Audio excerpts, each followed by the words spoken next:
I've been installing security cameras in one form or another since 2001.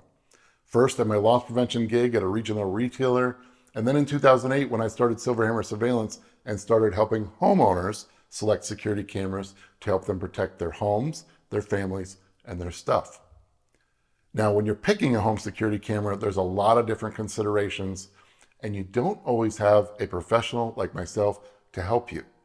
So I thought I'd share my top 10 considerations to think about when you're buying a home security camera. And that's what we're talking about today. Let's get to it.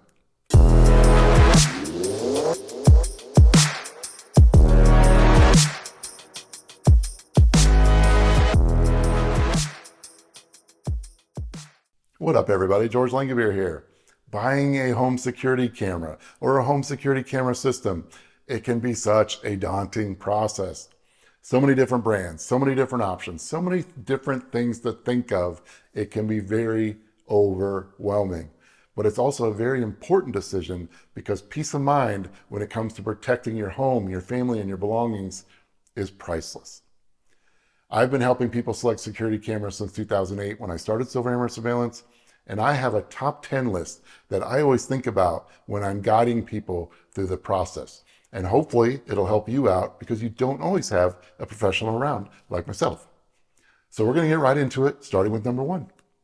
All right, first up, we've got wired versus Wi-Fi. Now, those are the two main options when it comes to buying a home security camera or home security camera system. This really boils down to your goals and what you're trying to get out of the camera or the system. What are you watching? That type of thing. Wired. Now that's an NVR or a DVR. DVR standing for digital video recorder, NVR standing for network video recorder. DVRs are kind of a thing of the past. NVRs are the way to go now. They're more future-proof. Then you've got your cameras. They're typically 4, 8, or 16 camera systems. I find most houses are between 4 and 8 cameras. 2 in the front, 2 in the back, 1 on each side usually. So that's 6. Now, again, they run back to the NVR. The NVR controls the entire operation, but you've got that nice wired connection. You're not relying on your Wi-Fi. So if you want that robust system, the best of the best, lock down the outside of your house, I'm always going to recommend wired because it's more reliable. The cameras are usually more vandal-proof, more weatherproof, and just generally well made. Now on the Wi-Fi side, obviously these cameras rely on Wi-Fi. You can buy a standalone or multiples. You can put them on the outside of your house, but one thing I want to say about that is keep in mind that Wi-Fi is made to be inside, not outside. So if you're doing Wi-Fi, especially several different cameras, keep that in mind. So for me personally, if you have a small house or you just need one camera outside, go Wi-Fi. Because again, those wired systems are most cost effective when you buy them in 4, 8, or 16 cameras. So if you just need 1 or 2 and you've got strong Wi-Fi, go Wi-Fi. But if you want that more robust system, go wired. Now, if you're buying it for other purposes, let's say you're watching the elderly, kids, pets, or just the inside of your house, wired systems can be a little too much for the inside sometimes. They're just too robust. Wi-Fi is perfect for that, especially with all the different options they've got nowadays and the pan tilt cameras and things that you can do inside. They're usually more cost effective to do it that way. But again, perfect for kids, pets, and elderly inside. Or if you just want general security inside, where you just want to watch one main area and you just need that one camera, then Wi-Fi is the way to go. So outside, I'm going to lean wired. Inside, I'm going to lean Wi-Fi. All right, consideration number 2 is how are you powering your cameras? Let's start with Wi-Fi cameras. On the Wi-Fi camera side of things, you have 3 options. You can plug them into a power outlet, you can use batteries, or you can use solar panels. Some cameras give you all the above as far as options go. Now, when you're talking about indoor Wi-Fi cameras, to me, it's a no-brainer. Find one that plugs into an outlet. That's always very easy to do inside. You've always got a power outlet nearby somewhere where you can put a camera. Outside Wi-Fi cameras, it's a dilemma because sometimes you don't have outlets near where you want to put a camera. So then that will take you to the battery options. Batteries are great because then you can put the camera wherever you want as long as your Wi-Fi reaches, because keep in mind these are Wi-Fi cameras. But the problem with that is then you're going to have to charge that battery. You're either going to have to go up on a ladder or whatever, grab the camera and charge it, or grab the battery and charge it. So you've got your pros and cons there. Then solar power, that comes in with the battery cameras, because then you don't have to worry about charging the battery. Now, the only cons for solar power, because they're great, they give you that flexibility of mounting, you can put your camera everywhere, saving the earth because it's solar power. But two things I don't like. Number one, you've got a wire from the solar panel to the camera most times. Now, there are a few different cameras out there, like Eufy has them, where the solar power is built into the camera, and those are great. But if you've got a separate solar panel, just keep in mind you're going to have a wire from the panel to the camera, and also you've just got the unsightliness of having a little solar panel next to your camera. But those are the three main options when you're talking about Wi-Fi cameras, and three options to consider. On the wired side, I'm going to skip DVRs because, like I said, I find that they're being outdated. We're going to concentrate on NVRs. So as far as power goes, most of the time your NVR has what's called a PoE switch. That's power over Ethernet. And that's usually built into the NVR. So with NVRs, you buy them as 4 camera NVRs, 8 camera NVRs, 16 camera NVRs, 32 camera NVRs. For homes, it's usually going to be the 8 camera NVR. That usually has 8 ports on the back. You plug a cable from the camera into the NVR, and that cable takes care of video and power. So you have a nice clean install. You've got the reliability of knowing it's always plugged in with one little Cat5, Cat5e, Cat6 cable, whichever you use, and the NVR does all the heavy lifting. And then you've got one power outlet that's needed for the NVR because the NVR itself plugs in.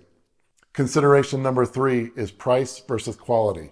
I'm telling you, as a guy that's been doing this for a long time, you get what you pay for, especially on the wired side. But let's talk about Wi-Fi cameras first. You're going to find a ton of different options on Amazon. Stay away from them. Stay with brands you know. Eufy, TP-Link, Reolink, Ring even. Now, Ring's a sore subject for me because I'm not a fan, but I know a lot of you are, and that's fine. But brands that you know, brands that have been out there for a while, you want to stick with that because otherwise you're on a slippery slope, man.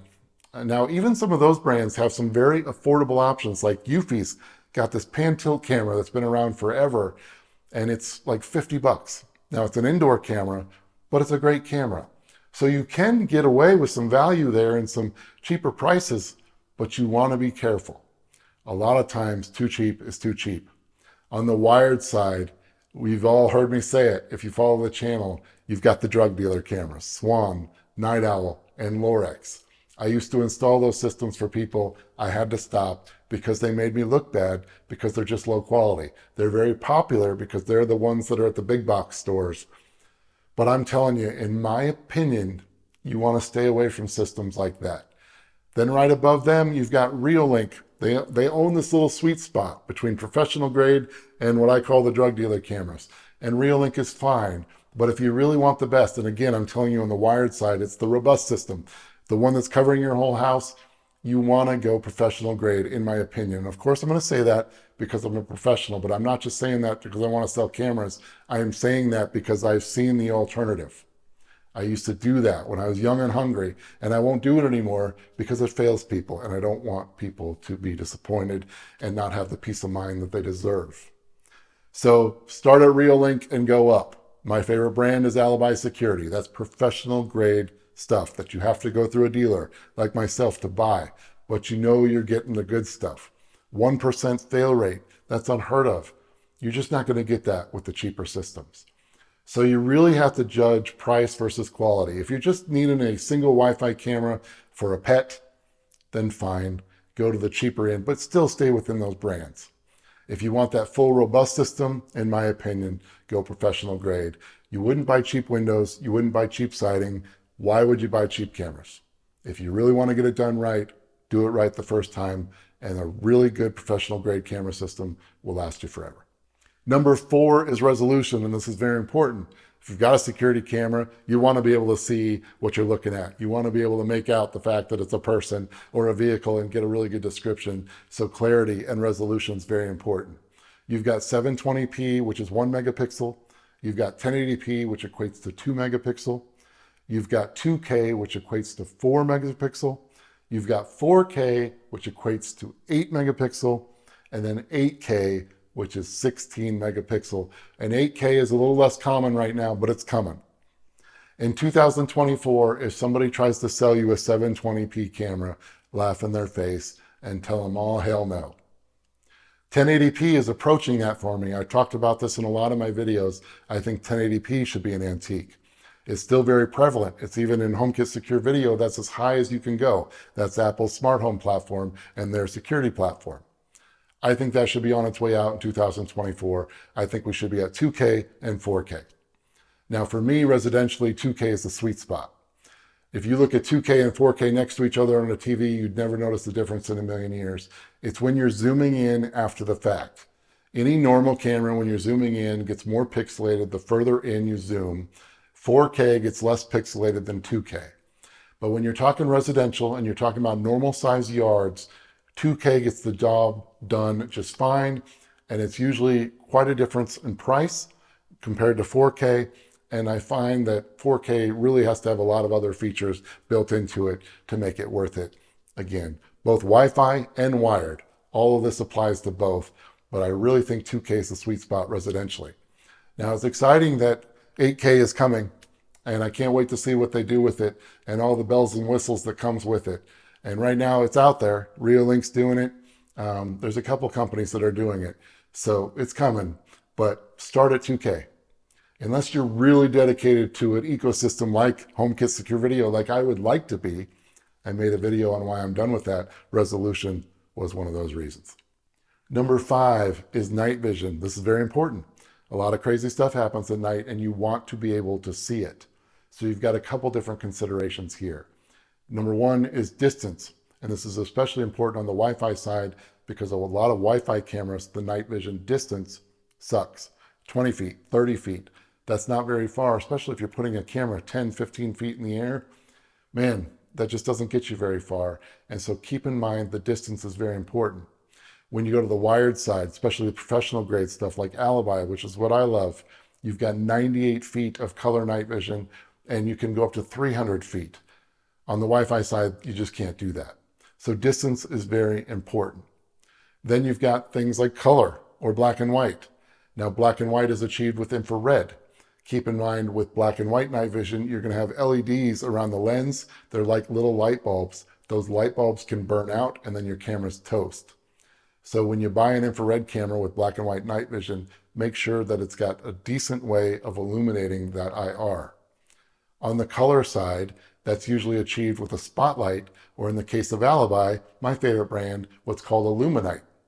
Now, on a lot of the Wi-Fi cameras or cheaper wired cameras, you've got those spotlights, and that's fine because that's how you're going to get color. It's basically acting as the sun. But a lot of those spotlights are very bright and you can bother your neighbors. Like here, I'm testing all these cameras that have got these spotlights and all my apartment people are passing by here and I hate it because I feel like I'm bothering them. So keep it in mind when you're talking about those spotlights. With ALIBI and the Illuminite, you've got two little white lights, and yeah, if you walk up to them, you can see them, but they're not these spotlights that are bothering your neighbors or any car that passes by. So color is great, but keep in mind how it's achieved. So night vision is very important all the way around, and you really want to take that into consideration and be well educated and buy the right solution. Number 6 is placement. Indoors, outdoors. Where are you putting these cameras? On the Wi-Fi side of things, if you're going outdoors, are you going to use an electrical outlet, battery, or solar panel? On the wired cameras, you've got to get a cable from the camera to the MDR. How are you going to run that? Are you going to run it through your attic? Are you going to go through the siding? That's all very important for functionality and for aesthetics. If you're going inside, are you going to put it by an electrical outlet? Are you going to mount it on the wall? How are you going to make your cable look pretty? You got to think about things like that. Then you've got general security. Inside, get the most bang for your buck. Put it in a position where you get all your different travel points down all your different hallways and stairways. Get the most bang for your buck out of one camera. Outside, it's all about entry points. Cover those entry points. Back doors, front doors, side doors, garage doors. Make sure you've got a camera for each entry point. That's where the wired systems are key because you can get that 4 or 5, 6, 7, 8 cameras and cover your whole house. So placement, man, very important. Number 7, stationary versus pan tilt or pan tilt zoom. Stationary means the camera's just looking at one thing all the time. Pan tilt cameras and pan tilt zoom cameras are the kinds that you can pan and tilt and zoom. So a couple things to consider there. I like stationary cameras and I like having more of those because they're cheaper. You get more bang for your buck. You know what you're looking at. Pan tilt cameras, they're great if you're using them all the time, if you're sitting there physically using them, because then you can follow somebody. Like as a loss prevention manager, they were priceless to me because I was sitting there watching shoplifters all the time. I was sitting there following people physically myself all the time. As homeowners, you're not sitting there controlling that camera all the time. You're just not doing it. Now, some of these pan tilt cameras, and I've reviewed a lot of them, have an auto tracking feature, which they see a person or a vehicle, they'll follow them automatically. Now that's great unless you have multiple people or multiple vehicles, because if it's following one over here and somebody's doing something over there, you're missing them. Whereas if you have a stationary camera pointing both directions, that's why I say 2 on the front, 2 in the back, because they're crossing each other, you're always going to know what you're looking at and you're always going to catch what's happening. So keep that in mind. The pan tilt feature sounds really cool and all, but unless you're using it all the time or unless they perfected that tracking, I don't know. It's a give and take. So keep that in mind. Number 8 is audio. You've got no audio, one-way audio, or two-way audio. One-way audio means you can hear them, they can't hear you. Two-way audio means you can hear them and they can hear you.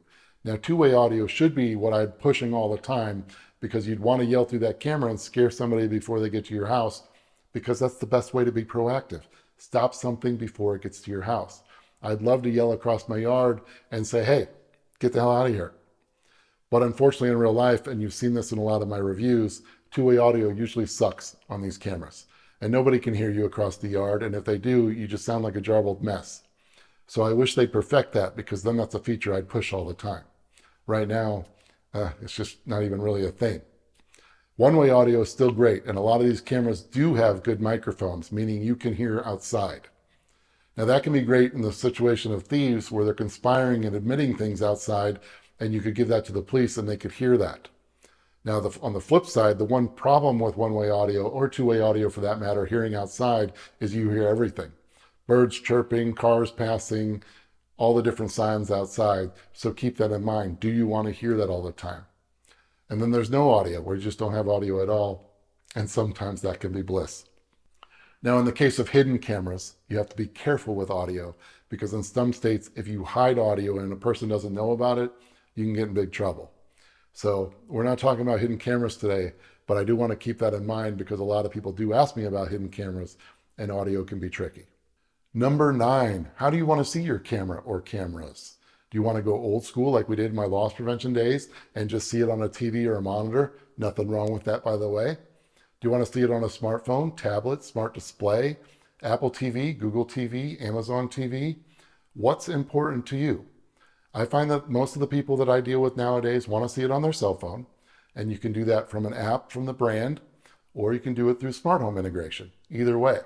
Me personally, I like the smartphone and having the monitor and TV, because with these Wi-Fi cameras, if your Wi-Fi goes out, you're screwed. If you got a good wired camera system going to a TV, you can still go home and your footage is still there and you can still watch it. So I like the backup, but I love the cameras that do all the above. Number 10, this kind of goes with part of number 9, smart home integration.